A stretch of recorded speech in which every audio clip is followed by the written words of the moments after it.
الصلاة والسلام على محمد سيد ولد عدنان وعلى آله وصحبه مر الزمان.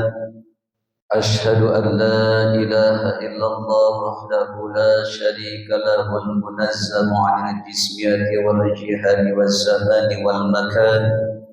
وأشهد أن محمدا عبده ورسوله الذي خلقه القرآن. اللهم صل وسلم على سيدنا محمد وعلى آله وصحبه أشرف الأديان. أما بعد، فيا عباد الله، أوصيكم ونفسي بتقوى الله المنان القائل في كتابه القرآن: أعوذ بالله من الشيطان الرجيم، بسم الله الرحمن الرحيم. الذين ينفقون في السراء والضراء والكاظمين الغيظ والعافين عن الناس والله يحب المحسنين. الآيات. صدق الله العظيم. اللهم ارحمنا بالقرآن. Puji serta syukur sudah selayaknya dan seyogyanya kita panjatkan kehadirat Allah Subhanahu wa taala, Zat yang Maha Ghafur, atas limpahan rahmat serta karunia-Nya kita bisa dihadirkan kembali dan masih diberikan kenikmatan oleh Allah Subhanahu wa taala, baik itu nikmat kesehatan, nikmat kesempatan, nikmat kekuatan, terutama nikmat iman dan Islam. Kita bisa dihadirkan kembali di tempat yang suci dan mulia ini. Salawat serta salam Allah semoga tetap tercurah limpahkan kepada baginda Rasulullah Muhammad sallallahu alaihi wasallam. Keberkahan salawat Allah sampaikan kepada keluarganya, keberkahan salawat Allah sampaikan kepada para sahabat-sahabatnya, keberkahan salawat Allah sampaikan kepada para tabi'in-tabi'innya, dan Allah sampaikan keberkahan salawat kepada umatnya, khususnya kita yang hadir di Masjid Al-Huda ini. Semoga kita senantiasa diberikan syafaat di dunia maupun di akhirat kelak. Hadirin jamaah salat subuh Masjid Al-Huda, alhamdulillah masih suasana di bulan Syawal, tanggal 19 Syawal. Tapi suasana ibadah kita masih tetap istiqomahkan, masih ada atau berada di bulan suci Ramadan. Karena arti Syawal itu sendiri dari kata syala yang bermakna irtifa', berarti peningkatan. Peningkatan di sini bukan peningkatan balas dendam dalam segi makanan, tetapi peningkatan di sini harus diartikan dengan peningkatan kualitas amaliyah ibadah kita kepada Allah Subhanahu wa taala. Yang menentukan baik dan tidaknya kualitas ibadah, amaliyah, implementasi, lisannya baik atau tidak, akhlaknya baik atau tidak, itu tergantung kita hubungannya baik atau tidak dengan Allah Subhanahu wa taala. Kalau kita hubungannya tidak baik dengan Allah, pasti jeung tatangga, jeung dulur masih parasea, komo warisan can dibagikeun masih. Itu berarti hubungan dengan Allah itu kurang baik. Karena hubungan baik dengan Allah pasti lisannya, tutur katanya baik, somea, akhlaknya, etika, adabnya baik, berarti itu sudah diartikan hubungan baik dengan Allah Subhanahu wa taala terus ditingkatkan. Hadirin jamaah salat subuh yang dimuliakan Allah Subhanahu wa taala, dalam Quran surat Ali Imran secara garis besar itu menceritakan tentang kisah keluarga Ali Imran. Tapi khusus di ayat 134 ini, yang ini sering disampaikan oleh para dai, para kiai, para ustadz. Ayat 134 ini khusus Allah menceritakan tentang ciri-ciri orang-orang yang mau menjadi pribadi muslim yang soleh dan solehah. Makanya ketika seseorang beriman kepada kitab suci Al-Quran, bukan saja membaca, tapi kita itu memahami minimal. Dan yang paling penting mengamalkan, karena banyak orang-orang yang sering membaca Quran tapi tidak mengamalkan, itu mungkin yang menjadi kecelakaan bagi dirinya, baik di dunia maupun kelak di akhirat. Apa itu ayat 134 sebagai acuan, karena asbabul nuzulnya sebagai acuan Allah Subhanahu wa taala menurunkan ini, karena Al-Qur'an diturunkan sebagai solusi dan jawaban permasalahan hidup kita yang kita alami di dunia ini. Makanya ini sebagai acuan dan motivasi bagi kita yang mau menjadi pribadi muslim yang soleh dan solehah. Bapak-bapak dan ibu-ibu sudah mengenal atau menghafal ayat ini. Apa ayatnya? A'udzu billahi minasy syaithanir rajim. Bismillahirrahmanirrahim. Alladzina yunfiquna fis-sarra'i wad-dharra. Satu. Ciri-ciri orang-orang yang mempunyai pribadi muslim yang soleh dan solehah itu adalah orang-orang yang selalu berinfak, bersedekah di waktu lapang maupun sempit. Orang-orang kaya, orang-orang agnia, kalau bersedekah berinfak itu mah biasa. Tapi ketika orang-orang atau hamba Allah yang ekonominya belum stabil, seset, seret, hesek, tapi selalu istiqomah berinfak dan bersedekah, itu yang luar biasa.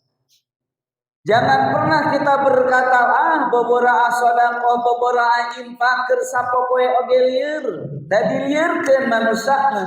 Tapi kata Allah, itu aya kata lieur, Pak.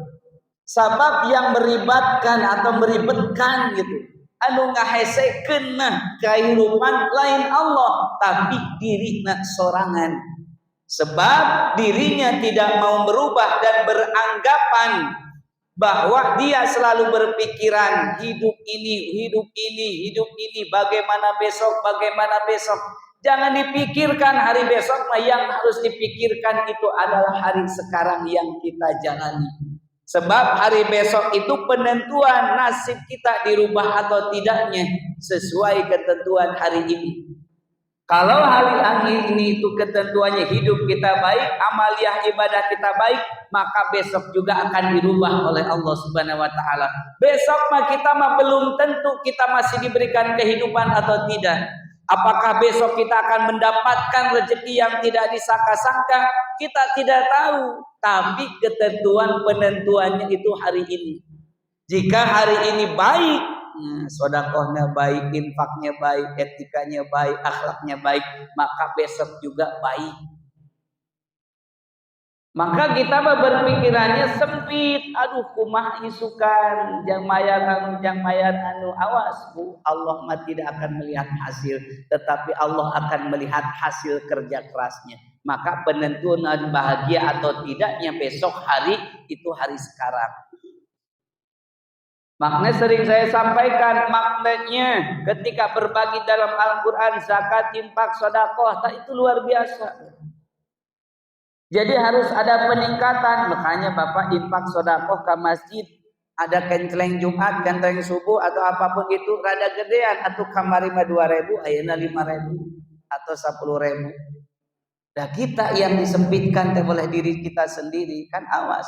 Innallaha la yughayyiru ma biqaumin hatta yughayyiru ma bi anfusihim. Allah itu tidak akan merubah suatu kaum jikalau kaum itu sendiri merubah dirinya sendiri. Kalau kita rubah hubungannya dengan Allah Subhanahu wa taala, Allah juga akan merubah hidup kita. Itu yang saya alami dan saya rasakan. Ya Allah, dan saya hidup di sini punya dua misi. Satu, wa ma khalaqtul jinna illa wal insa illa liya'budun, beribadah kepada Allah. Yang kedua, mengurus kelestarian, menjaga kelestarian alam ini. Jadi ada keyakinan dalam diri saya. Saya dari 97 ngabeca di Margahayu, di Bangtan Cabolang. Tapi ada yang kenang, ya Allah, ini bukan dunia saya. Saya ingin berubah. Pas lihat kan. Ketika membaca Al-Quran, ayat terjemahna pasti dinya teh Allah mau ngarubah hiji kaum saacan eta kaum teh ngarubah dirina pribadi. Oh iya, dia jawaban teh. Oh iya, berarti Al-Quran diturunkan itu sebagai solusi hidup permasalahan yang kita alami saat ini. Ayat jawabannya dirinya. Ngan urang teu daek tadabur alam, tadabur Al-Quran. Urang mah kedul baca hungkul. Tapi terjemahannya kita tidak pernah dibaca. Tafsirnya tidak pernah dibaca. Asbabul nuzulnya apalagi tidak pernah dibaca. Jadi apa? Hidup kita terasa sempit. Karena apa? Pemikiran kita sempit. Makanya ada ayat di akhir-akhir ayat afala yatafakkarun, supaya mereka berpikir itu, Pak. Jadi yang pertama ciri-ciri yang kalau orang ingin menjadi pribadi muslim yang soleh dan solehah itu sering-seringlah berinfak bersedekah. Baik dalam keadaan lapang sudah biasa, sempit itu luar biasa. Yang kedua, wal kaziminal ghaidha, menahan amarah hawa nafsu, Bapak. 1 bulan lamanya kita dididik oleh Allah Subhanahu wa taala. Kita kuat, Pak. Kita sahur jam 4, setengah 4 kuat menahan lapar dan dahaga sampai maghrib tiba. Biasanya apa? Kita segala dituang. Pagi-pagi kan nyabu nyarapan bubur. Misalkan siang kita makan atau ngabasor, wah ngarujak semuanya. Tapi di bulan suci Ramadan istilahnya salah satunya kita bisa menjaga. Jaga apa? Dari menahan lapar dan dahaga kita. Hati kita juga sama. Labun ngagugu hawa nafsu mah udah lapar bak. Kenapa sekarang banyak orang-orang yang mungkin tidak kuat husnuzon misalkan anu tapi ada ketika lihat sekarang mah tidak ada rumah makan memang waktu bulan Ramadan, tapi adanya rumah kaki anu katinggal teh eta we sampai ana hungkul teu kuat cenah teu kuat sekuat cenah kitu. Ada kerjana keras kumaha papanasan, Pak. Kalau yang saya rasakan keur ngabeca ranca bola mah keur kieu jalanna teh, Pak. Wah, ruksak margahayu ge. Tapi kunaon jang henteu bu padahal mah lapar. Ya udah we kalau misalkan ngagugu nafsu mah tuang we. Tapi karena keyakinan tah niatna anu kuat insyaallah. Nah, dididik untuk menahan hawa nafsu kita, amarah kita, karena kita tahu dalam Al-Qur'an la ammaratu bisu. Kalau kita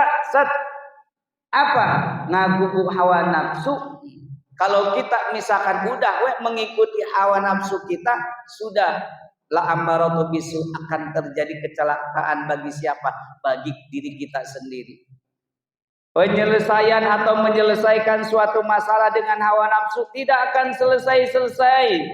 Tetapi kalau misalkan menyelesaikan segala sesuatu permasalahan dengan hati yang tenang, pasti akan selesai. Makanya Allah mendidik kita bagaimana caranya menenangkan hati.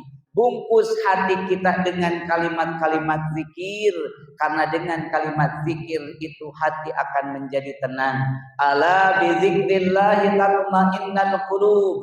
Dengan berzikir hati menjadi tenang. Berzikir bukan berarti kita membaca tasbih, tahmid, takbir, tahlil saja. Tetapi berzikir itu ingat kepada Allah. Apa? Baca Quran itu merupakan ingat kepada Allah.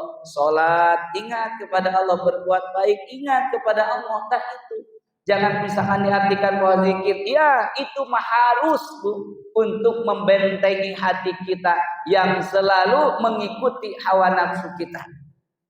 Contoh saja ada orang yang menjelek-jelekan kita tanpa fatabayanu, henteu tabayun heula Pak Haji itu RT itu ngagu goreng Pak Haji, wah bener nya sok aya urang serang we Pak RT 5 jerang ka RT 4 itu tanpa tabayun heula rusak.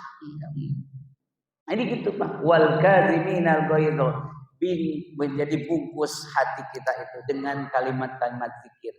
Entong ngagugu hawa nafsu. Keur puasa mah loba piamekeun ayeuna ge sama cikene. Yang ketiga, untuk menjadi pribadi muslim yang soleh dan soleha, wal afina 'anil nas, memaafkan kesalahan orang lain, baik itu suami, baik itu istri, anak-anak, tetangga atau siapa saja. Pasti kita pernah mengalami sakit hati. Makanya kata manusia, mendingan nyeri huntu daripada nyeri hati mah eueuh gobarna ceuk saha eta teh ceuk manusia. Dan kata Allah mah pasti ada obatnya. Segala sesuatu itu pasti ada obatnya. Likulli dawaun dain. Setiap penyakit pasti ada obatnya. Nah, artinya penyakit hati itu teh. Kalau mengatakan seperti itu, nyeri hati teh ingat wae kasih eta. Sekarang bagaimana? Atos ikhlas we, tos ngahampura.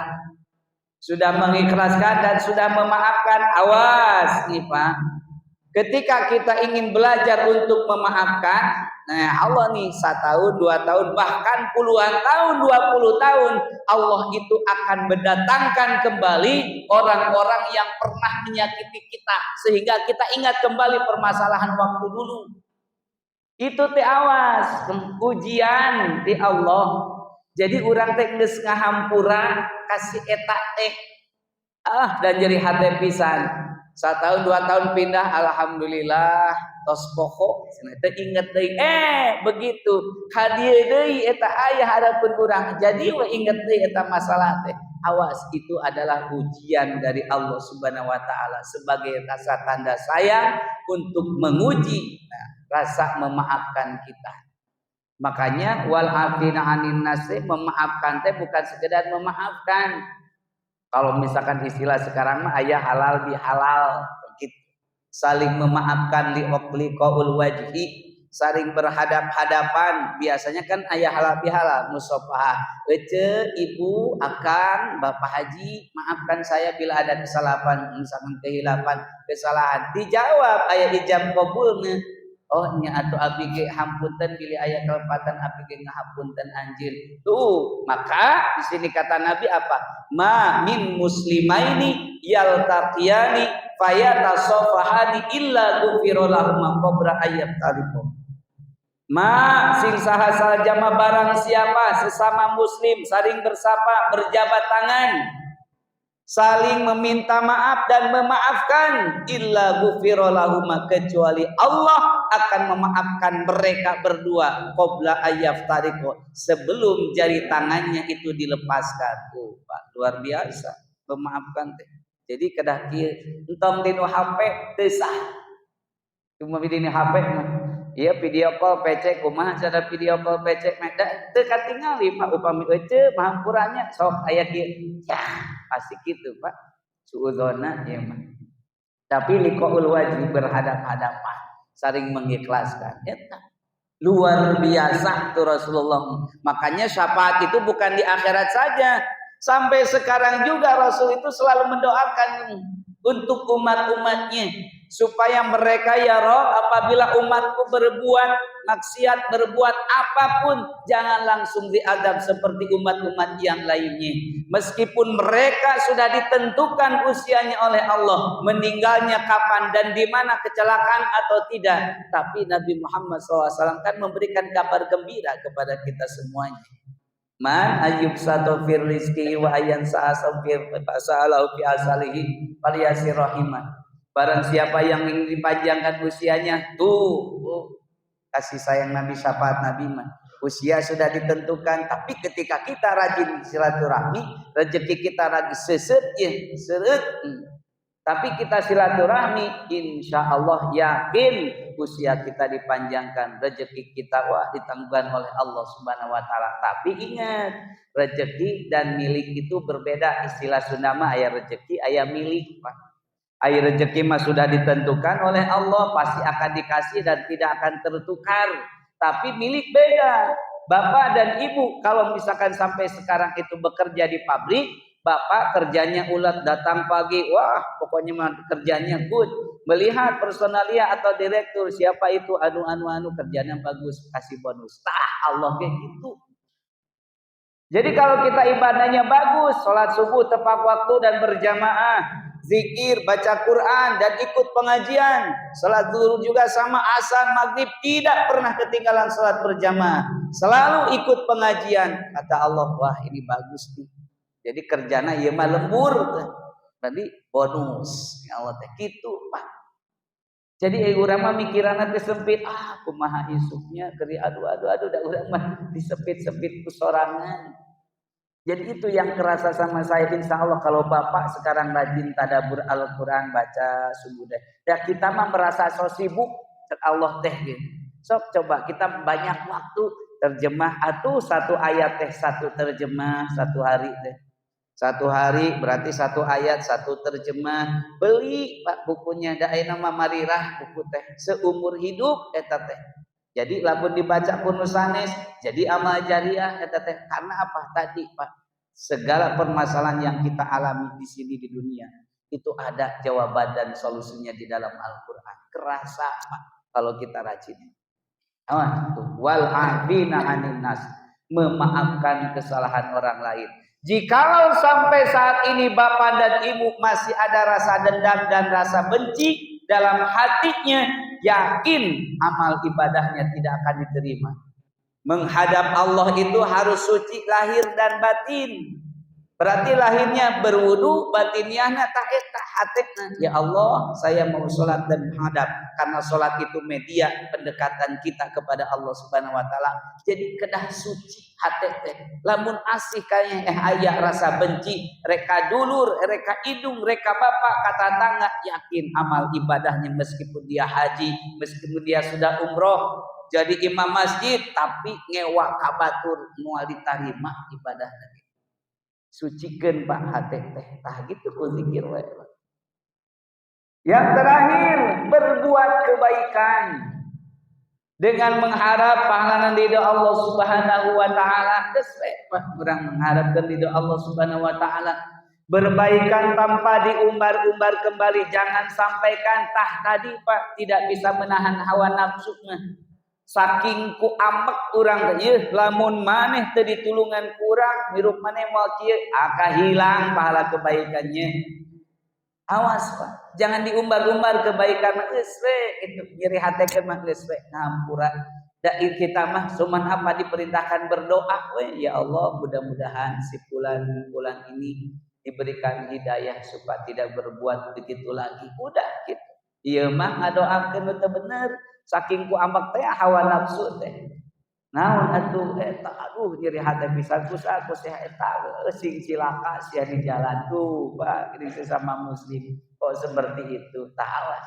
Jadi aplikasi implementasi ibadah salat itu baik terhadap keluarganya, baik terhadap tetangganya. Wah, jeung tetangga teh rukun, adem, ayem gitu.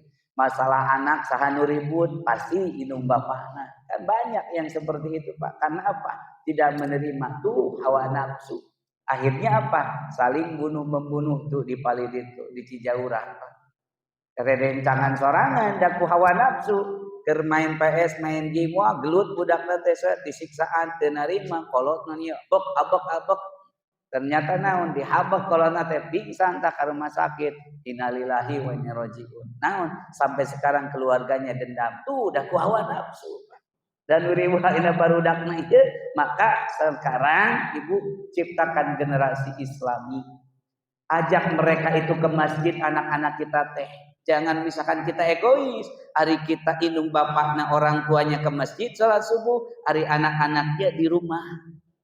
Nah itu generasinya bagaimana? Kalau kita tidak ada di sini, siapa penerus mereka? Jangan sampai kemarin malam Sabtu di Metro ugal-ugalan bari mawa di mana deui bari mawa cerulin. Hari geus kitu mah ditewa ke polisi careurik indung bapana era kan gitu. Tah jangan sampai seperti itu. Jadi kurangi jatah HP itu Sabtu Minggu atau hari Minggu, udah aja gitu. Aku eta mah jadi temperamen, anak-anak itu jadi pemarah gitu. Nah, gitu, ciptakan. Sok anak-anak teh rajin ke sini anak-anakeun lalu lompatan mah lalirari mah asal diamping. Nah, kalau anak-anak kalau misalkan di masjid ini ada anak-anak, wah diuwi, jadi anak-anak teh trauma ke masjid, keun we, maksudna lompat-lompatan. Dan ngaganggu itu kalau misalkan hati kita sudah dekat dengan Allah Subhanahu wa taala, tidak akan merasa terganggu dengan Allah. Udah manteng. Jadi itulah generasinya Masjid Al-Huda teh anu lulumpatan, kita tidak hafal. Itu supaya mereka dekat dengan Allah, dengan Rasulnya kenalkan. Supaya apa? Supaya ketika kita meninggal, anak kita yang memandikan, anak kita yang menjadi imam. Anak kita yang selalu mendoakan. Ai jauh dari masjid mah susah. Karena apa? Banyak orang tua yang sekarang bangga, pintar bahasa Inggris, Jepang, digambar di mana, di Belanda, di mana, wah gitu bangga. Tapi sedihnya tidak bisa baca Quran dan bacaan sholat. Itu Pak yang harus bersih. Nah, itu salah satu wallahu yuhibbul muslimin, berbuat kebaikan untuk apa? Untuk diri kita, untuk keluarga, untuk tetangga dan masyarakat umum supaya kita menjadi orang-orang yang maslahat dan bermanfaat bagi yang lain.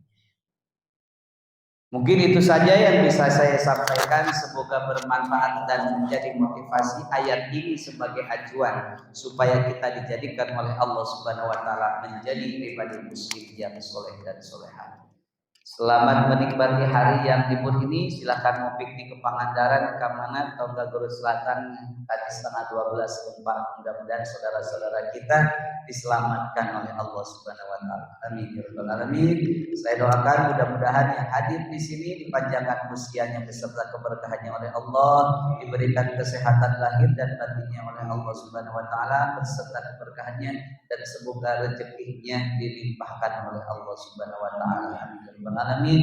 Wallahu muwaffiq ila thoriq. Wassalamualaikum warahmatullahi wabarakatuh.